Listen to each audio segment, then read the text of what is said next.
Phone ഒന്ന് നിന്നുപോയാൽ അല്ലെങ്കിൽ വേഗത കുറഞ്ഞാൽ എന്തെങ്കിലും ആപ്പുകൾ പ്രവർത്തിച്ചില്ല എങ്കിൽ നമ്മൾ ആദ്യം ചെയ്യുന്നത് ഫോൺ റീസ്റ്റാർട്ട് ചെയ്യുകയാണ്. ഇങ്ങനെ ചെയ്യുമ്പോൾ ഫോൺ വേഗത കൂടുമെന്നൊരു വിശ്വാസം നമുക്കുണ്ട്. എന്നാൽ ഇത് ചെയ്യാത്തവർ ഇത് കേട്ടോളൂ. എല്ലാത്തിനും കാരണം ഫോണിലെ റാം തന്നെയാണ്.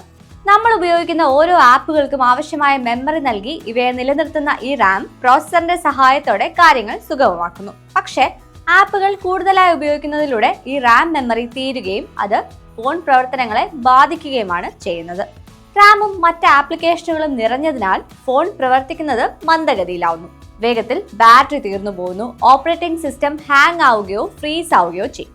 അപ്ഡേറ്റുകൾ കൃത്യമായി ഇൻസ്റ്റാൾ ചെയ്യപ്പെടില്ല. നെറ്റ്വർക്ക് പ്രശ്നങ്ങളോ കോൾ പ്രശ്നങ്ങളോ ഉണ്ടാവാനും ഇടയുണ്ട്.